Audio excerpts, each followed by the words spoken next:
নমস্কার বন্ধুরা, আমি মিতা আবার চলে আসছি আমার রান্নাঘরে। তো আজকে রান্না করব যে এই যে বুটের ডাল দিয়ে রান্না করব শাক। এটা কি শাক জানেন তো? আমরা অনেক সময় ডাঁটা শাক আনি, ডাঁটা শাকটা কি করি, ফেলে দিই।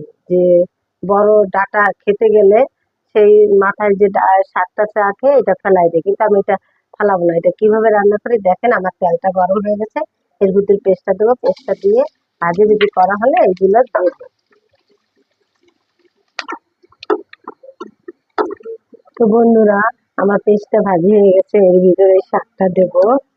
যে দেখেন, একটু লবণ হলুদ দিয়ে ঢেকে দেবো।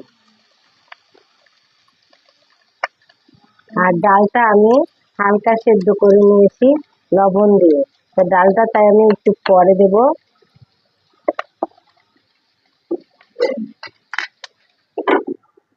2 মিনিট ঢাকনা দেওয়ার পর চলে আসছি আবার। এর ভিতর এখন আমি এই যে ডালটা দিয়ে দেবো। ডালটা আমি লবণ দিয়ে হালকা সেদ্ধ করে রেখেছি। সেদ্ধটা এমন করেছি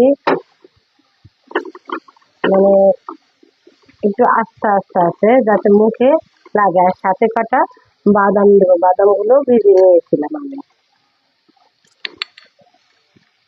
2 মিনিট ঢেকে দিয়েছিলাম। দেখেন বন্ধুরা, হয়ে গেছে আমার রান্নাটা।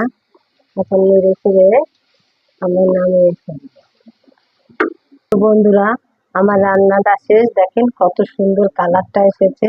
তো এইভাবে আপনারাও রান্না করে খেয়ে কমেন্ট করে বলবেন যে ডাটাগুলো আমরা রেখে দেই, শাকটা ফেলে দেই, সেই শাকটা দিয়েই কিন্তু আমি রান্নাটা করেছি। আর যারা পছন্দ করেন চিনি খেতে, তারা একটু চিনি দিয়ে দিবেন। আর আমি কিন্তু এখানে একটা কাঁচা মরিচ দিছি, আপনাদের প্রয়োজন মতো মরিচ দিয়ে দেবেন। পাশে থাকবেন, লাইক কমেন্ট শেয়ার করবেন, আমার চ্যানেলটা সাবস্ক্রাইব করতে ভুলবেন না অবশ্যই। ওকে, টাটা। পরবর্তী ভিডিও পর্যন্ত আপনারা ভালো থাকেন, সুস্থ থাকেন সেই কামনা করি।